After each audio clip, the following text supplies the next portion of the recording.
At 6:31 in the morning, my sister told me our father was dead and that I would get nothing. At 6:32, he made a small sound clearing his throat, 2 feet behind me, alive, drinking the coffee I had poured him 9 minutes earlier. This is a story about a woman who forgot that the man she was lying about was in the room. Welcome back to Wise Dad Tales, the channel where quiet people keep the receipts and family finds out that love was never the same thing as leverage. If stories about dignity, documents, and consequences are your thing, drop a comment and stay a while. I am a forensic accountant. For 14 years, I've made a living out of finding the version of events that the paperwork actually supports, as opposed to the version people tell themselves at Thanksgiving. It teaches you something uncomfortable about families. Every family runs on an informal ledger, a set of debts and credits nobody writes down, and most people are perfectly happy to let that ledger stay informal, because informal is where you can round in your own favor. My father, Walter, moved in with me 11 months ago, 4 months after we buried my mother. He was 73, steady on his feet, sharp enough to still do the crossword in pen, but the house he and my mother had shared for 41 years had gone quiet in a way that frightened him. And I had a guest room and a spare set of house keys and no particular hesitation about handing them over. My sister, Renee, has a house with a pool and a home office and, she said at the time, too much going on right now to take him. I did not argue. I have never been the one who argues. I have always been the one who shows up with the folding chairs already in the car. My marriage ended 9 years ago, quietly, the way a lot of marriages end, without a villain, just 2 people who stopped being able to find each other in the same house. I don't dwell on it in this story because it isn't the point, except to say that it left me with a habit of building a life that did not depend on anyone else showing up for it.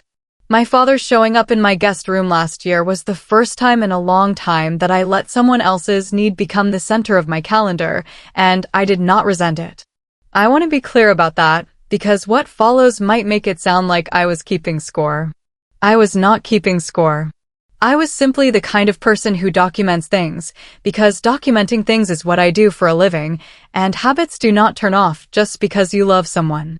Renee runs our family the way a majority shareholder runs a company she has no legal claim to. She is older than me by 3 years, louder by a wide margin, and she has always been able to convert a room's attention toward herself within about 90 seconds of walking into it. Growing up, the emotional arithmetic of our house was simple and nobody ever said it out loud. Renee's feelings were weather, and the rest of us built our days around the forecast. I was the one who noticed when the milk was low. I was the one who drove Dad to his cardiology appointments, while Renee sent a text asking how it went. Nobody assigned me that role. I just noticed the gap and stood in it, the way you do when you're the kind of person who cannot stand watching something go unattended. The morning it happened started like any other Tuesday. My father was at my kitchen table in his robe, the crossword folded to the exact width he likes, and I had just handed him his coffee, black, when sugar, a habit I know the way I know my own, when my phone rang. It was 6:30 a.m. It was Renee. And before I had even said a full hello, she was already talking, her voice pitched into that particular register she saves for delivering news she has rehearsed. Dad died last night, she said. In his sleep.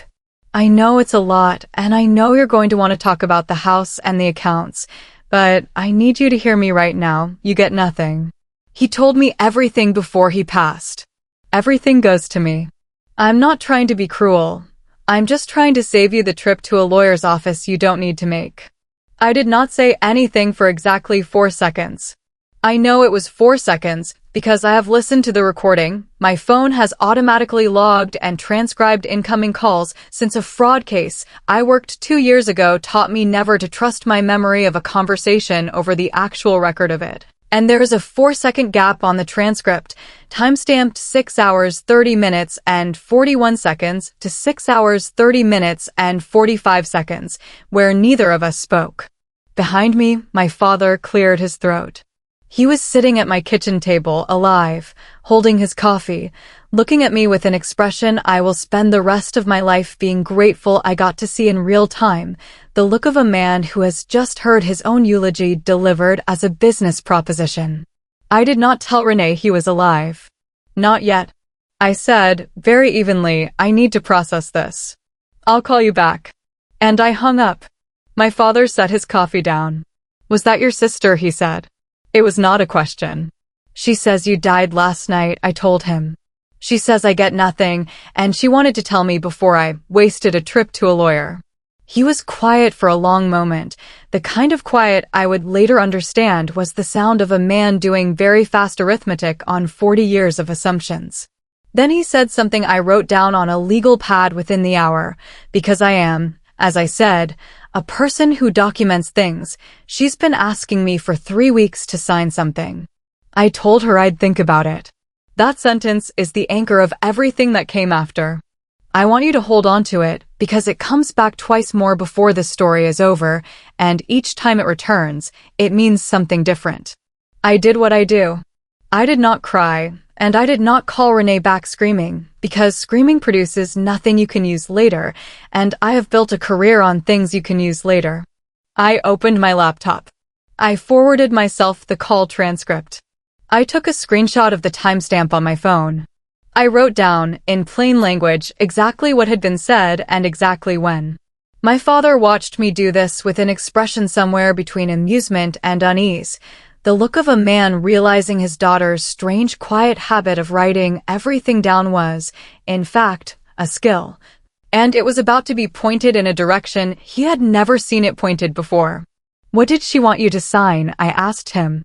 He got up, went to the drawer in the guest room where he'd been keeping the mail he hadn't dealt with yet, and came back with an envelope. Inside was a document titled Durable Power of Attorney, dated 3 weeks earlier, with a signature line for him and a witness line already filled in with Renee's name. He had not signed it. He told me he'd wanted to read it properly first. I read it properly right there at my kitchen table, twice, out loud, so he could hear what it actually said and not what he'd been told it said. It would have given Renee sole authority over his accounts, his property, and buried in a clause on the 3rd page, in the kind of language designed to be skimmed past, the power to amend or revoke any existing estate documents on his behalf. Effective immediately upon signing, no medical incapacity required. I sat with that piece of paper for a long time after he went back to his crossword. I would return to it 3 more times over the following weeks, and each time I read it, it told me something new. 2 days later, my father asked me to come with him to see his attorney, a woman named Carol Fenn who had drafted his and my mother's original estate plan back when I was still in college. He did not tell me why. I assumed it was routine, an update following my mother's death, the kind of housekeeping estate attorneys spend most of their careers doing. I sat in the waiting room with my own laptop open, working on an unrelated file, and when he came out 40 minutes later, he did not say much, only that he'd made some changes and that Carol wanted to speak with me separately the following week. That meeting is one I will describe slowly, because I lived it slowly. Carol's office smelled like paper and coffee. She had a folder in front of her with my name on the tab, which is not a thing you expect to see in an estate attorney's office when your parent is alive and well. She explained that my father had, 3 days after the phone call, executed a new will that named me as primary beneficiary and executor, replacing a prior version from 6 years earlier that had split everything evenly between Renee and me. She explained that he had also revoked the draft power of attorney entirely and instead assigned that authority to me. And then she slid across a second document, smaller, handwritten, folded once, that she said he had asked her to hold in the file and give to me only after he was gone, except, she said, he'd changed his mind about the timing after the incident with the phone call and wanted me to have it now.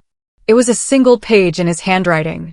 I am not going to read the whole thing to you, because some things belong to the person who wrote them and not to an audience, but I will tell you the line that mattered, the line I have since had matted and framed, the line that is, if I am honest. The entire thesis of the story. I have watched you show up for 40 years without ever once checking to see if it was your turn. I am done letting the people who count on that go unnoticed. I read it 3 times in that office. Carol let me. She did not rush me. When I finally looked up, she told me the smaller, quieter revelation buried in the will itself, a contingent clause naming my daughter, not Renee's children, as secondary beneficiary should anything happen to me first. It was a small detail. It should not have mattered as much as it did. It mattered anyway, because it told me my father hadn't just reacted to one phone call. He had thought about this. He had thought about all of us carefully for longer than 3 weeks. I did not act on any of it yet. I put both documents in a folder.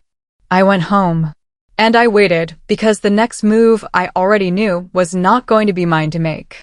It was going to be Renee's. It took 11 days. In that time, Renee began, without knowing what I now knew, to talk. She called our aunt to ask whether the house should probably go on the market soon, once things settle. She mentioned to a cousin, at a birthday dinner I did not attend but heard about in detail, that she was finally going to redo the kitchen once everything came through. She texted me twice, both times about logistics. Could I forward her dad's account numbers? Did I know where he kept the deed to the house, phrased with the easy confidence of someone who believes a thing already belongs to her. It's family money, she wrote in one message. He would have wanted it split fair between us eventually anyway. I saved every one of those messages. I did not respond to any of them. On the 11th day, she came to my house. She did not call first. She stood on my porch in the kind of outfit you wear when you've decided the conversation is already won, and she asked, in front of our father, who was sitting, again, at that same kitchen table, this time with the door open so he could hear every word. When I was going to stop being weird about this and just talk numbers. I asked her one question. I did not raise my voice. I asked her to tell me, specifically, what she thought had changed on the morning of the phone call. She did not have an answer for that.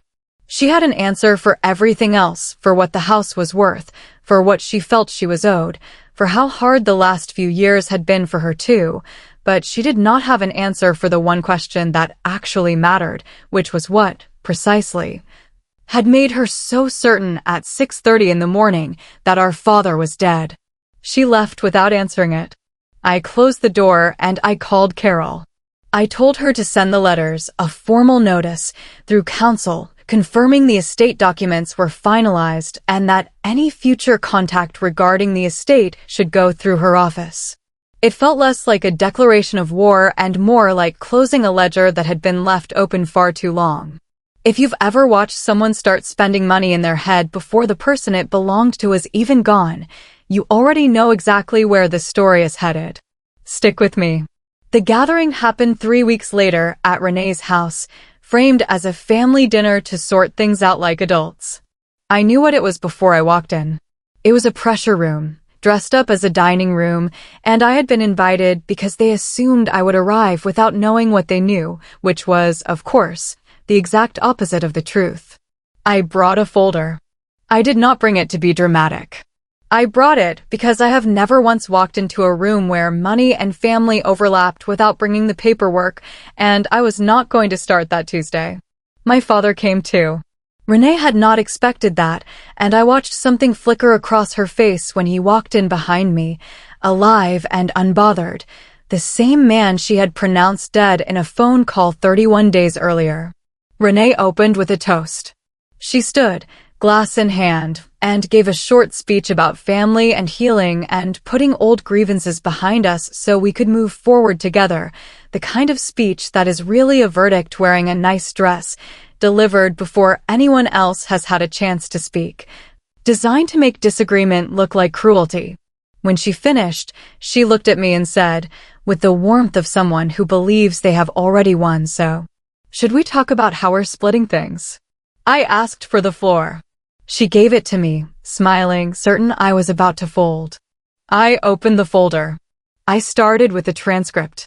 I read the timestamp aloud, 6:30 and 41 seconds a.m., and I read, word for word, what she had said, and I watched her face change as she understood I had not misremembered a single syllable of it. Then I laid the draft power of attorney on the table, the one dated 3 weeks before the call, the one with her name already filled in on the witness line for a signature that had never come. Then the new will, dated 3 days after the call. Then the letter, my father's letter, of which I read only the one line I have already given you, because it did not need company to land. Her response moved the way these things always move. First she went soft, insisting she'd misspoken, that grief made people say things they didn't mean. Then emotional. How could I do this to her, in front of everyone, on a night that was supposed to be about family? Then loud, her voice rising in the exact register she'd used as a child to reroute every room's attention back to herself. Then, when none of that landed, something closer to a threat, a comment about lawyers and contesting things and finding out what actually happened to our mother's jewelry, thrown out with no evidence behind it at all. I answered each escalation with a quieter sentence than the one before it, until the room was quiet enough that everyone could hear the smaller sound underneath all of it, which was my father, saying nothing, watching. It was my cousin's husband, a man I had exchanged maybe 40 words with in a decade, who finally said the thing nobody else in that family had the nerve to say, that maybe, before anyone assumed anything about who deserved what. Someone should have checked whether the man in question was actually gone. It was not forgiveness for Renee, and I did not offer him any either. It was just, finally, one honest sentence in a room that had been short on them. I placed the last item on the table without ceremony, the printed screenshot of Renee's own text message. It's family money. He would have wanted it split fair, laid directly beside the will that told a different story in our father's own hand. Nobody needed me to explain what it meant. I stood, and before I left, I said the only thing I'd planned to say all night. You told me he was gone before he even had the chance to decide for himself. I think that tells you everything he needed to know. Then I helped my father with his coat, and we left. The estate settled the way the documents said it would, cleanly, without a contest, because Renee's attorney told her. I heard this secondhand, and I believe it, because it is exactly what any competent attorney would say, that there was nothing to contest. My father's house sold 4 months later for just under $600,000. The accounts, combined, came to a little over $300,000 more. None of it changed who I was. It changed what I was no longer required to carry alone. Renee did not come to my daughter's graduation that spring. We speak twice a year now at most, in the flat, careful tone of two people managing a border rather than a relationship. My aunt, the one Renee had called about the house, sent me a short note afterward that said only I should have asked more questions before I let her talk. I don't know what to do with that, so for now I have simply let it sit, unanswered, the way some apologies have to sit before you know if they mean anything.